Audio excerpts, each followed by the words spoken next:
Chapter 9. That was the Eagles, and this is It's a Mistake. Tombra Panna nervously maneuvered his cruiser through the darkness of space. He had set the sensors on long range with maximum sensitivity and constantly turned his head from side to side. In this way, he continuously kept a 360-degree lookout. Panna felt a bit silly. He'd been in the middle of battles with dozens of these things flying around after all. But dodging an expected danger is far different than having one pop up from out of nowhere. The former is challenging, even exhilarating, while the latter produces shocking fright that, if non-fatal, makes a being feel stupid and angry about it. With settings cranked up so high, he got many false alarms. They were annoying, but far better than being dead, or feeling stupid. Every time an alarm went off, Panna would jab its button, silencing it, and anxiously set about identifying the cause. Most times it was passing debris, garbage left to float aimlessly until it burned up entering an atmosphere, and quite harmless. Other times it seemed to be nothing at all. 30 years ago, the Galactic Council had been forced to address the issue of space litter floating around and impose massive fines for those who didn't clean up after themselves. Planetary governments put surprisingly successful systems in place for doing that, but couldn't find every piece. Missed articles waited for destruction by anyone who felt environmentally responsible enough to dispose of them. Panna did just that by blasting that one into oblivion. He actually felt grateful for the target practice. Panna jotted down the incident, where he had found it, what it was, and that kind of thing, so that he could report it. The reporter got a portion of all fines levied by the Galactic Council. Panna had filed his story shortly after leaving Norbit and set a course for Kalam. Kalam was a scant 415 LMs from Norbit, but Panna hoped to make it in more like 300. Panna tried to keep fear away by re-examining his suspicion. Other than that first day, he had never really gotten a very good look at the weapons used by Earth. Besides, he had mostly covered ground invasions. Panna captured images of the odd-looking projectiles as they silently passed him during evasive maneuvers. But other than the powerful explosions they created, he had paid scant attention. He knew that they were not things made of lighter elements, though, like every weapon he had ever known. They were solid as asteroids, and asteroids did not easily decay. Panna decided his suspicion was entirely plausible. Another alarm went off. He jabbed it into silence and disintegrated the flotsam with a fast, reflexive shot and jot, smiling proudly. Panna then thought he saw something move in the dark vacancy he'd created. He strained rear eyes to make out whatever was there, but nothing further happened. No alarms went off, so Panna relaxed a bit. There was only one thing he could do about these marauders, and Panna was doing it right now. The Galactic Council needed to be told. Galactic safety was their responsibility, so only they could do something about the damn things. "Stupid humans," he muttered. An alarm answered him. "Shut the muff-ram up," he screamed while ferociously jabbing the button.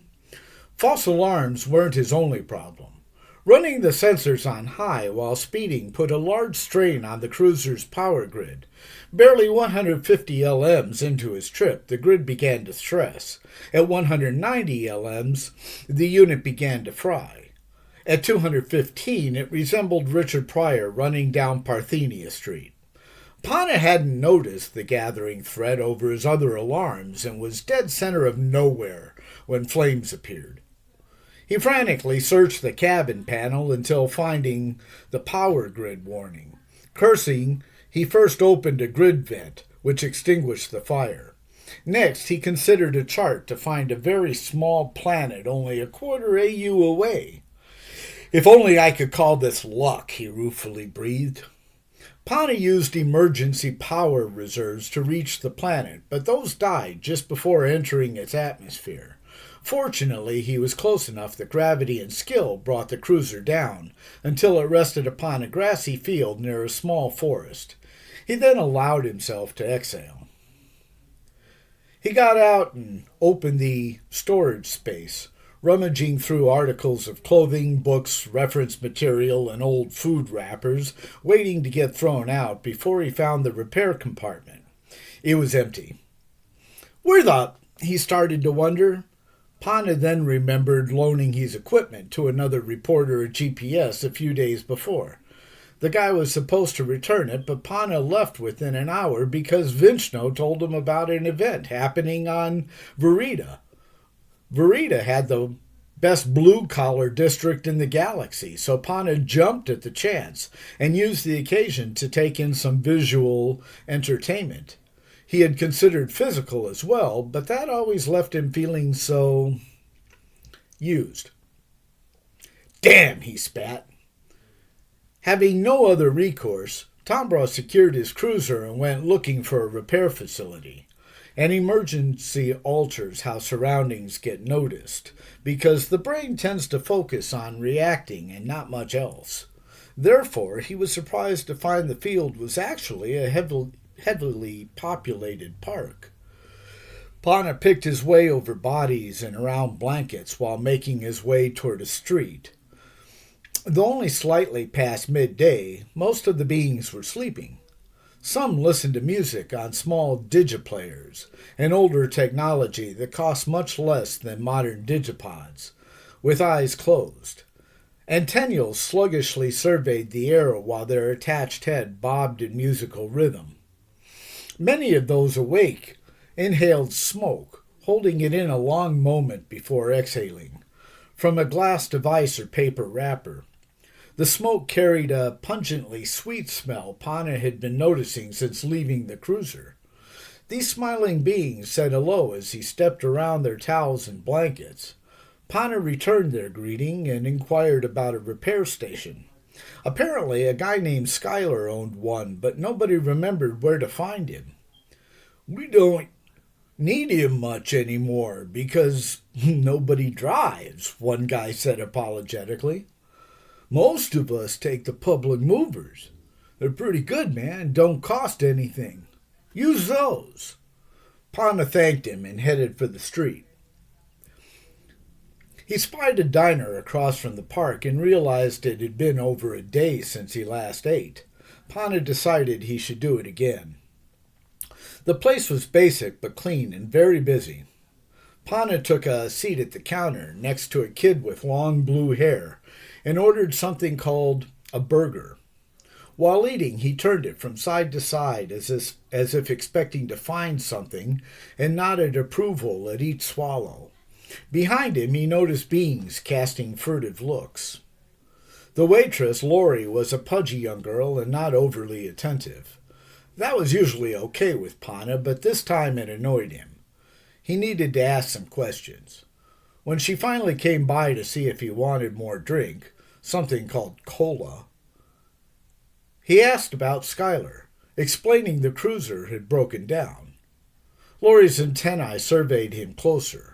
A charm bearing her name dangled from her translation collar as she leaned on the counter. Skylar had once been her boyfriend, so she felt protective. After a few questions, she decided Pana seemed okay and gave him directions. Skylar's shop didn't take long to find, but Pana had to knock several times before hearing sounds inside. Someone yelled for him to hang on, but Pana ended up knocking again. A pleasant young man finally opened the door. "Hey," he said, "what's up?" Skylar put a smoldering tube of paper to his lips, inhaled the smoke, and held his breath a while before releasing it. He wore a pair of white overalls and a blue shirt.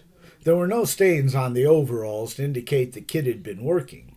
Pana sighed, dropped his head back, and shut his eyes.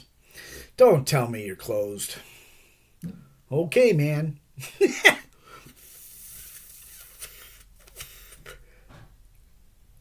He brushed back long blue hair. Pana noticed that lots of beings had blue hair on this planet and shook his head. Skylar's translation collar was made of thin, intertwined strands and was plainly visible around his now stretched neck. Pana considered Skylar's response. "You're not closed?" Skylar stopped clearing his hair and looked back at Pana. "Well, technically, man, I didn't open. People just kind of knock if they need me." Skylar took a bite from some kind of bar. "That hasn't happened in a while, though. Want some?" The boy held out the tube of paper. No, thanks. What is it?"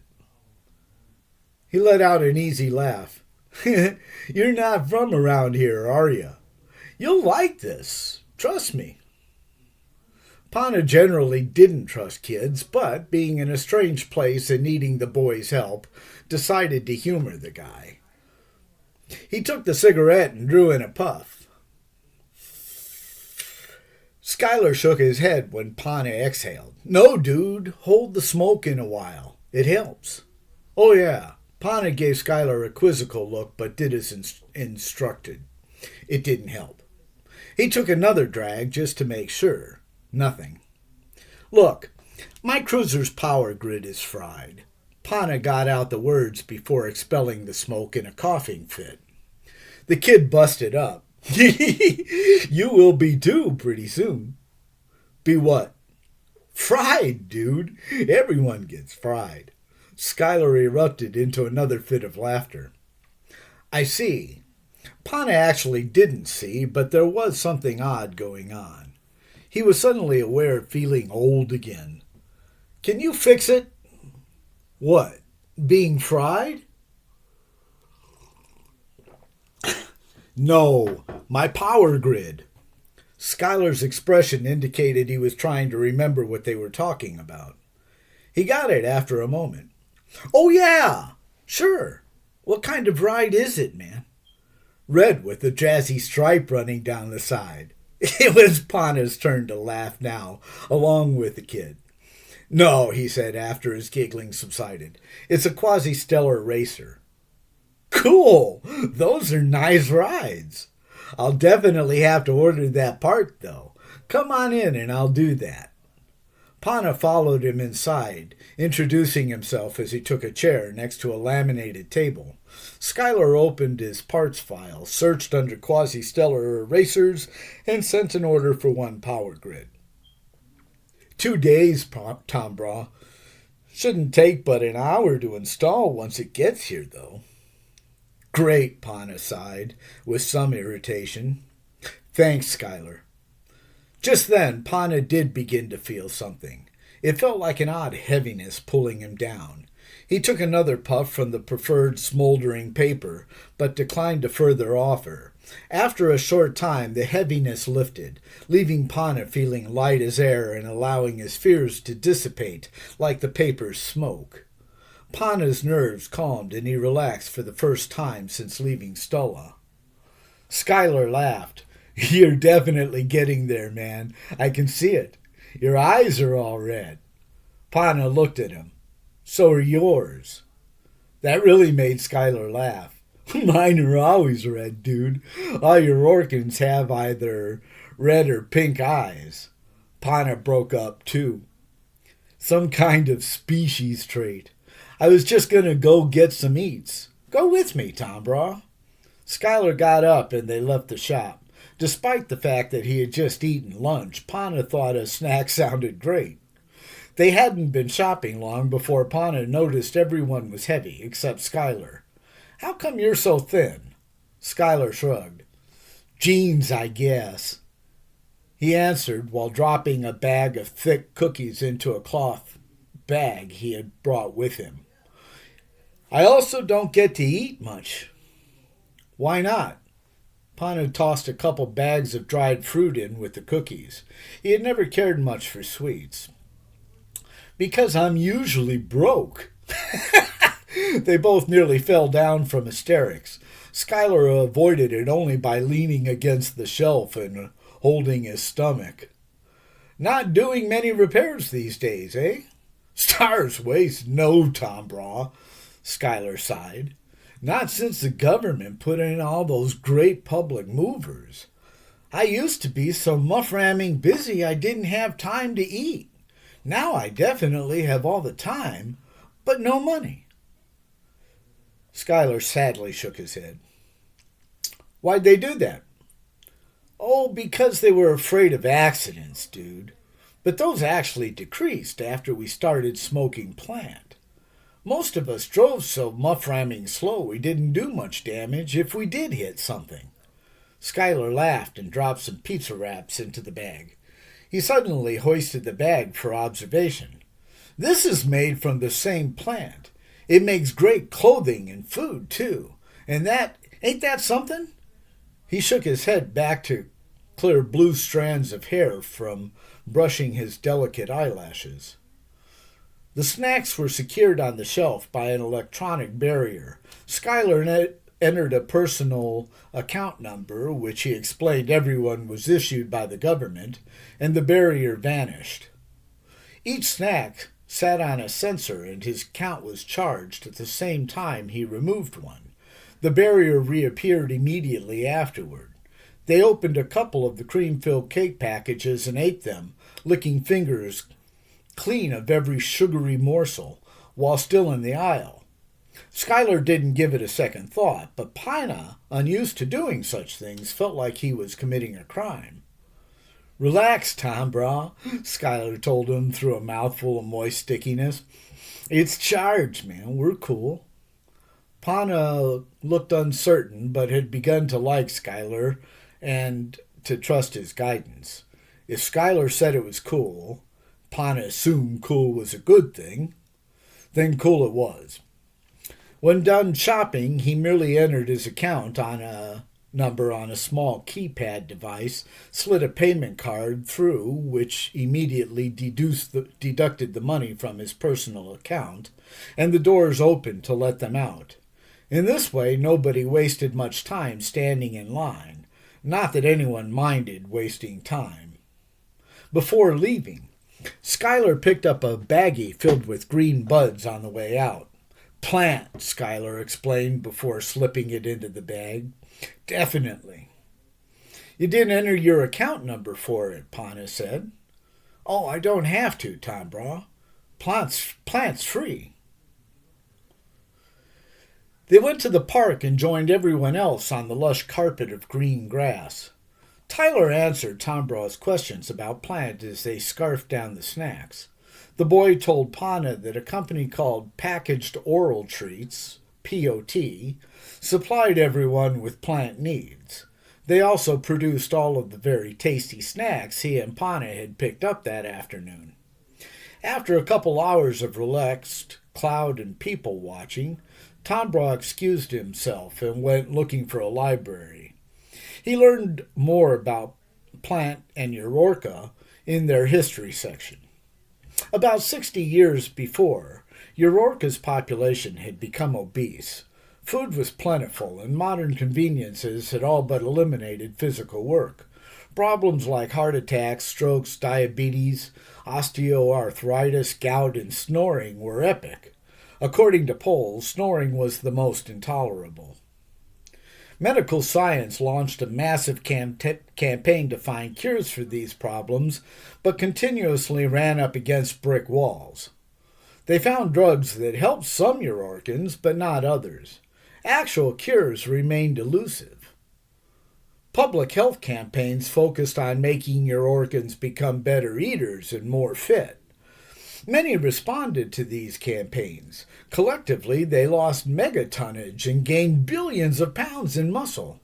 Millions of Eurorcans joined fitness clubs and thousands attended events in which they ran for long distances, events that greatly inconvenienced and irritated those actually trying to get somewhere. Nutritious foods became very popular. They were grown in perfectly natural conditions, and local farms, thought to be near extinction, grew in number because these foods spoiled quickly. They had to be sold closer to where they were cultivated. Makers of unhealthy foods still existed, but they found ways to make their products seem healthier. Still, sales drastically declined. Urorkans discovered that natural nutrition and exercise increased their sense of happiness as well. They simply felt better. But feeling better and being better are not the same. While they were far more fit, and diabetes fell to record low numbers, commonalities of heart attacks, strokes, and snoring remained strong. Further, research discovered that their bodies retained sacs of fat around major organs despite the healthier lifestyles. Further research found that snoring was caused from having a tongue and not raising their head enough to keep it from blocking their throat.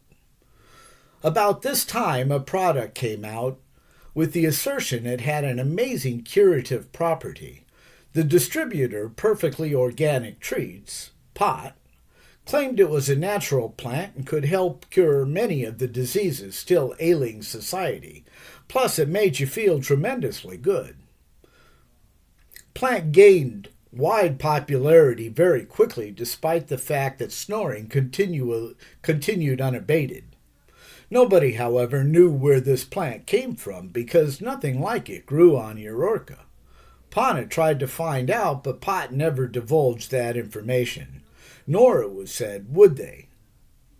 As plant became more and more popular, POT naturally became richer and richer. They drove other snack makers out of existence by undercutting prices and soon expanded into pharmaceuticals and locally grown foods. They gained patents on many new drugs that could control the fatality rates of such diseases like diabetes and high blood pressure, heart attacks, and strokes. Their acquisition was especially beneficial because plant had two major side effects: decreased physical activity and increased appetite. Being lazier, Urorkans often ate whatever was fast, easy, and tasty. Sugar tasted best. These side effects, of course, resulted in a return of the public's tonnage. Natural disease rates also climbed, but few noticed. That was because they weren't really paying attention anymore.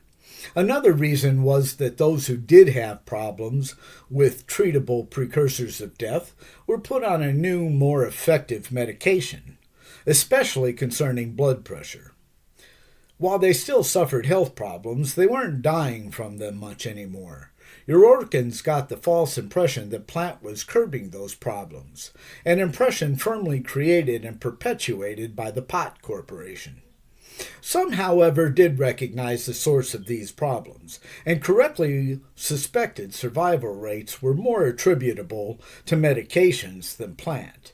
They launched a public service campaign against the problematic plant and its distributor. For a while, it looked like they might actually gain ground.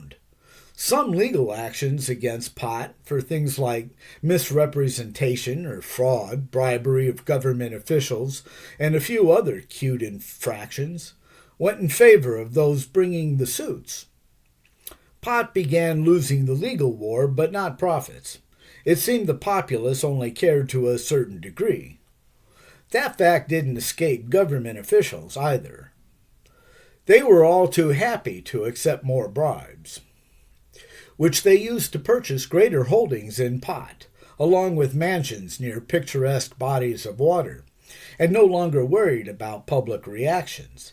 By giving the populace things like free transportation and hygienic care, politicians figured Urorkans wouldn't actually do anything about it.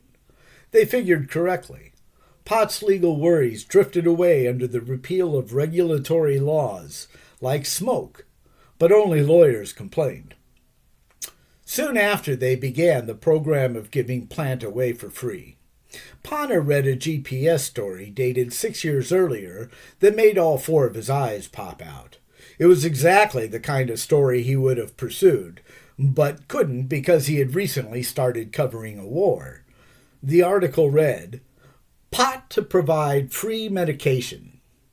POT has announced that it will start supplying Eurorcans with plant needs for free from now on, in an effort to combat growing percentages of health problems among the populace, and believing the plant to have curative properties for those problems. POT has announced they believe it their responsibility to supply this highly effective medication free of charge. Therefore, residents will be able to pick up their supply of plant from local food stores without payment. All other purchases, however, will still be chargeable. Please do not try to leave a store without making payment for any items other than plant. Doing so will be punishable under Section 40000003.234-1/2 of Eurorca's Penal Code. Pana pulled out a fruit bar while reading the article, absent-mindedly taking nibbles and chewing, and reread it to make sure he'd understood correctly. For some reason, he was having trouble remembering further back, and therefore unsure of his comprehensions.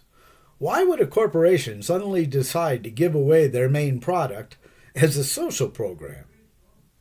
His absent gaze fell on the backside of a brunette's head while in thought. There was something different about her head, but he didn't figure out what because his mind began ruminating on following the money. How did POT stand to profit by giving away plant? Pana went back to the financial statements for every business on Eurorca. He again looked up POT and found their profits began doubling, then tripling, just about 4 years ago. This year they were quadrupling. Pana started to bite on the fruit bar, but realized it was gone when he got only fingers. He frowned with annoyance while checking his pockets for another bar. He found only a cream-filled cookie Skylar probably slipped in. Pana shrugged before tearing open the wrapper and taking a bite. Bless the boy. The sugar filling stuck on Tom Brawl's lips, and he wiped it off with the back of his hand. He looked at the mess before licking it off his skin, and then he understood. POT was making more money from the sale of snack foods because people were inhaling more plant. By giving it away, they had increased consumption of both. He even bet POT raised the price of their snacks after starting the free program. He then found another article from a local reporter. Disease rates decreasing. Plant claims seem true. In a surprising development, the Ministry of Health tells us that all weight-related diseases have decreased dramatically. Finding no particular reason for them to have done so, it is concluded that POT's claim of plants' curative properties are valid. It is therefore highly recommended that everyone freely partake of plant consumption and have a good time. Pana looked up as he took in this information. Plant was still making it difficult for him to focus, so all of his concentration was on thought. His gaze, while blank, again drilled into the brunette's nape. Stars burst, he finally breathed, causing the brunette to turn around and see him staring at her. Her thin orange lips tightened before shooting him a rude hand gesture. She then hurriedly turned back around. Pana wanted to go apologize, explain that he was thinking, not lurking.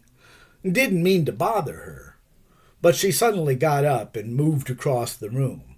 She was fit in an athletic way. Her skin's reddish tint deeper than most others, and her brunette hair danced around her collar when she moved. Auburn was Tom Braw's favorite hair color and unusual for this planet, and that's what was different about her. He thought about making his faux pas count for something by trying to pick her up, but changed his mind. He wasn't planning to have much time on Eurorca. Oh well, Pana scowled back into the records book.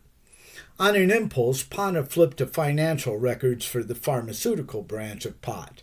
It was called the Center for Universal Research, Education, and Development, or CURED. Figures, Pana thought. He bet there wasn't much education being dispensed except for propaganda touting POT's research. He looked up to see the girl. She remained in her chair, legs folded alongside a thigh and perfectly curved derriere, reading a magazine. Pana couldn't tell what kind of magazine, and that irked him. Suddenly afraid of provoking her anger again, though, Pana darted his head back down into the ledger. Just as he did, she looked casually back toward him and smiled curiously. He found Kier's ledger and read on. Their profits were even better than the food division. He ripped out the financial pages for both companies and tucked them inside his shirt. Pana then noticed a curious movement in back of the bookshelves behind him. Curious because the figure had moved slowly, not stopping to check out book titles as it went by rows. For another, he had caught a flash of long brunette hair. He grinned but kept his head buried in the ledger as if still reading. The figure poked her head around it to his right and cautiously emerged. She obviously meant to sneak up on Pana. Why? Was she planning some kind of attack?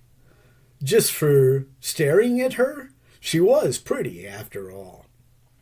He decided to pretend ignorance of her presence to find out her intention. "Stars way," she said in exasperation. "I know you can see me. It's hard to miss those violet eyes." Pana raised his head, but didn't need to turn around. "Are they sunrise in front as well?" The use of an uplifting adjective made him smile, and he turned around anyway. She smiled back shyly, but kept her eyes on him instead of lowering them as a littler girl might. Pana found shy defiance a very sexy quality. "Why the extra nose, though?" "Air is thin on my world. An extra nose brings in more oxygen. It's also handy to rest a pair of eyeglass enhancers on when your old eyes can't see anymore. My name's Tombra Pana. My eyes see just fine." "I'm Lynn Mossbaugh. I didn't think you were from around here. You don't have any antennae, for one thing." She giggled. Tombra grinned. "No, Lynn, I'm not. I'm a reporter for GPS. I was on my way to an important errand when my cruiser broke down. I ran the sensors too hard and caused a meltdown of my power grid. Now, I'm sorry about staring at you. I wasn't really lurking so much as absently thinking." She looked askance at him. "Oh? That's a shame." They both smiled, though Tombra's was more tentative. She was devastating in a way that he didn't need. "So why were you running your sensors so hard?" He debated the problem of scaring her, but since she seemed to like him, settled for truth.